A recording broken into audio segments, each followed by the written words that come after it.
Hello everyone. देखिए friends, ये कक्षा 10 का सामाजिक विज्ञान का पेपर है 2024 का और पेपर कोड है 825 JC। देखिए इसका सॉल्यूशन करते हैं। आपको कितने सही है इसके ऑब्जेक्टिव क्वेश्चन उसको चेक कीजिए। देखिए पार्ट नंबर ए में बहुविकल्पीय प्रश्न है, मल्टीपल चॉइस टाइप क्वेश्चंस हैं। तो देखिए पहला क्वेश्चन क्या है, इसका आंसर चेक करें और देखिए ये सारे के सारे 100% करेक्ट हैं। सारे के सारे क्या है, ये 100% करेक्ट हैं क्योंकि हम पहले ही इनको चेक कर चुके हैं।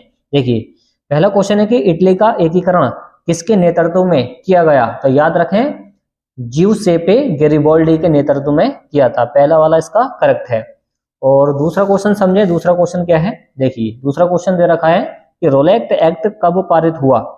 यह हुआ था 1919 में। कब? 1919 में। तीसरा क्वेश्चन है अंतर्राष्ट्रीय मानव अधिकार दिवस कब मनाया जाता है। तो याद रखें 10 दिसंबर को। 10 दिसंबर को। और तीसरा क्वेश्चन क्या दे रखा है, देखिए तीसरा क्वेश्चन हो चुका। चौथा वाला देखें, गुलामगिरी का लेखक कौन था। जो गुलामगिरी का लेखक था वो कौन था। तो याद रखें ज्योतिबा फूले। ज्योतिबा फूले, इसका बी वाला करेक्ट है। पांचवा देखें, सामुदायिक सरकार से क्या तात्पर्य है। सामुदायिक सरकार मतलब इसका मतलब क्या है कि जब पूरा समाज मिलकर शासन का संचालन करता है उसको बोलते हैं, पूरा समुदाय मिलकर। और देखिए छठा क्वेश्चन क्या है उसको देखते हैं।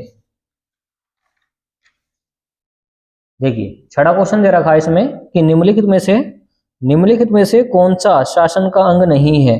तो शासन का अंग नहीं है ये पूछा गया है। तो शासन का जो अंग है वो कार्यपालिका भी है, न्यायपालिका भी है और विधायिका भी है। तो याद रखें शासन का अंग इसमें से नगरपालिका नहीं है। इसका बी वाला करेक्ट है।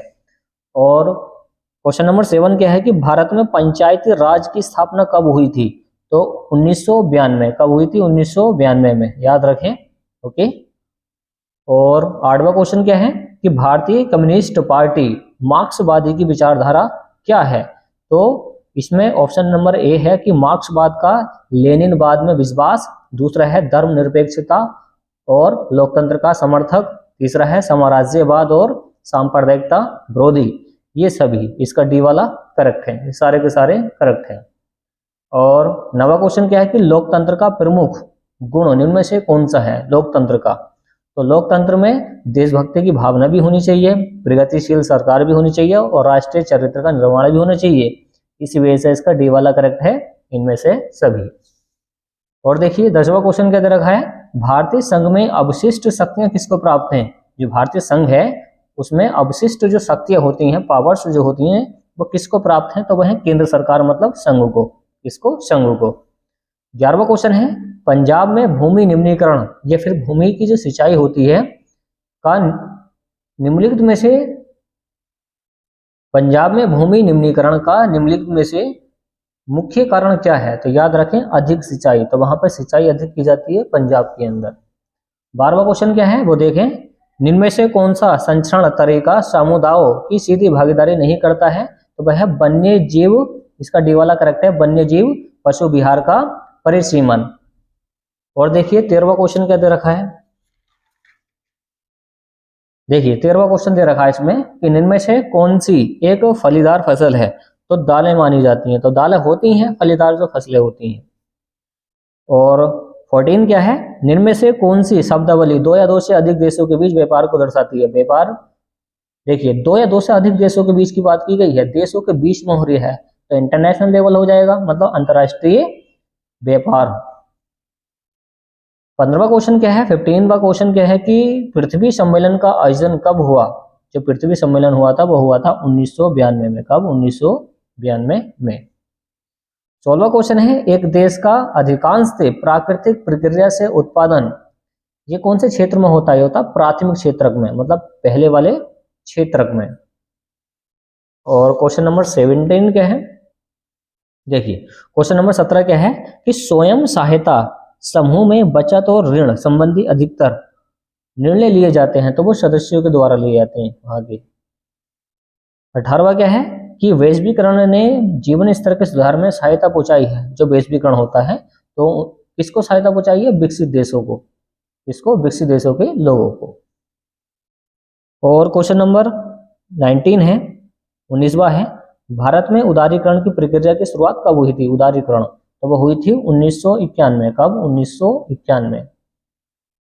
और क्वेश्चन नंबर 20 क्या है कि उपभोक्ता संरक्षण अधिनियम पारित किया गया। जो उपभोक्ता संरक्षण अधिनियम था ये पारित हुआ था 1986 में। कब? 1986 में। तो ये 20 क्वेश्चन थे, आप चेक कर लें आपके 20 में से कितने सही हैं। ओके, 20 में से कितने सही हैं। और देखिए आगे को ऐसे कैसे क्वेश्चन आ रखे हैं इसमें। देखिए ये पार्ट बी है और ये है वर्णनात्मक प्रश्न। इस टाइप के क्वेश्चन आए। देखिए फ्रांस की क्रांति के 4 कारण बताइए। देखिए ये क्वेश्चन तो मोस्ट टाइम पे रहते ही है और ये हर साल के साल आता भी है, फिर आ चुका है। या फिर अधवा में आप लिख सकते हैं। देखिए 4 नंबर का है, साइमन कमीशन की रिपोर्ट से कांग्रेस क्यों असंतुष्ट थी, ये वाला कर सकते हैं। दूसरा क्वेश्चन है कि संघवाद से क्या तात्पर्य है, और इसके अधवा में दे रखा है लोकतांत्रिक देशों में राजनीतिक दलों की आवश्यकता का प्रभाव, मतलब इस पर प्रकाश डालिए। तीसरा है पहाड़ी क्षेत्रों में मृदा अपरदन। देखिए मृदा अपरदन बहुत आता है एग्जाम में, ये फिर आ चुका है। और इसके यहाँ में दे रखा है जल दुर्लभता क्या होती है, वर्षा जल संग्रहण की पद्धतियों का वर्णन कीजिए। ये सारे मोस्ट टाइम के क्वेश्चन थे, बार बार रिपीट होते रहते हैं, फिर आ चुके हैं ये, और आसान पेपर है इस साल का ये। क्वेश्चन नंबर 4 क्या है कि सरकार द्वारा किसानों के हित में किए गए सुधार कार्यक्रमों की संक्षिप्त व्याख्या कीजिए। या फिर ये वाला लिख सकते हैं कि मिट्टी से आप क्या समझते हैं। मिट्टी से आप क्या समझते हैं, भारत में प्रमुख मृदा प्रकारों का वर्णन कीजिए, कितने प्रकार की मिट्टी पाई जाती है, इसके बारे में लिखना है। और देखिए ये लॉन्ग क्वेश्चन है 6 नंबर के। और देखिए इटली का एकीकरण तो मोस्ट टाइम पे रहता ही रहता है, ये हर साल के साल। अगर आप इस पेपर के याद कर लेंगे अगले साल के लिए तो ये भी बार बार रिपीट हो जाते हैं, अगले साल को भी इसमें से कई सारे क्वेश्चन मिल जाएंगे। तो इटली का एकीकरण आ चुका, देखिए फिर से ही। और नेक्स्ट वाला है कि भारत में औद्योगिक विकास की क्या विशेषताएं होती हैं, उसके किन्हीं 4 उनका उल्लेख करना है, किन्हीं 4 का उल्लेख करना उसके अंदर। और देखिए 6वां क्वेश्चन है कि भारत में विकेंद्रीकरण से आप क्या समझते हैं, विकेंद्रीकरण किसको कहते हैं, या फिर कर सकते हैं लोकतंत्र किस तरह उत्तरदायी होता है, जिम्मेदार होता है, या वैध सरकार का गठन कैसा होता है। क्वेश्चन नंबर 7 क्या है कि वन और वन्य जीव संरक्षण अधिनियम पर एक निबंध लिखना है। क्या लिखना? निबंध लिखना है वन और वन्य जीव संरक्षण पर। मतलब वन कैसे बचेंगे और जीव संरक्षण कैसा होगा, मतलब जीव कैसे बचेंगे वनों के अंदर, उस पर क्या लिखना है, एक निबंध लिखना है। यह वाला दे रखा है कि भारत में लोहा इसके उत्पादन एवं वितरण का वर्णन कीजिए। सारे के सारे क्वेश्चन देखिए आसान वाले आ चुके हैं इसमें पूरे पेपर में। तो इस टाइप का पेपर है ये इस साल का 2024 का। 8वां दे रखा है कि भारतीय गतिविधियों का विभिन्न क्षेत्रों में विभाजित करने के आधार पर विवेचना कीजिए। यह आ रखा है विश्व व्यापार संगठन का कार्यों का विवेचना कीजिए, ये क्वेश्चन आ रखे हैं। और देखिए ये आ चुका है आपका मानचित्र कार्य बहिस्तान, जहां असहयोग आंदोलन का कार्यक्रम स्वीकार किया गया। तो ये असहयोग, देखिए ये सारे के सारे जो क्वेश्चन हैं ये आपको दिखाने हैं। देखिए ये जो सारे के सारे क्वेश्चन है आपको दिखाने हैं चित्र के अंदर, देखिए सारे के सारे जो क्वेश्चन है आपको दिखाने हैं चित्र में भर के दिखाने हैं इंडियन नक्शे के अंदर। और देखिए ये कांग्रेस अधिवेशन तो आते रहते हैं बार बार, ये कांग्रेस अधिवेशन इस टाइप के क्वेश्चन मैप में भरवाए जाते हैं। तो ये आ रखे हैं और ये आ रखे हैं। ये 10 नंबर का आता है, आप देख सकते हैं किस टाइप के क्वेश्चन आए हैं। ये वाला क्वेश्चन देखिए, किस स्थान पर असहयोग आंदोलन का कार्यक्रम स्वीकार किया गया। तो ये सब आपको क्या करने, यहाँ पर बोला है कि निम्नलिखित प्रश्नों के उत्तर अपनी उत्तर पुस्तिका में लिखिए, मानचित्र का प्रयोग ना करें। ये किन के लिए है, केवल दृष्टि बाधित परीक्षार्थियों के लिए, मतलब जिसकी आंखों में प्रॉब्लम है वो केवल इनको लिख कर आ सकता है, तो उनके लिए छूट रहती है। इसका आंसर अगर आपको याद है तो आप डायरेक्ट इसका आंसर लिख सकते हैं। तो देखिए इस टाइप का पेपर है ये। चलिए मिलते हैं नेक्स्ट वाले पेपर में जिसमें दूसरा वाला पेपर सोल्व किया गया होगा। Okay friends.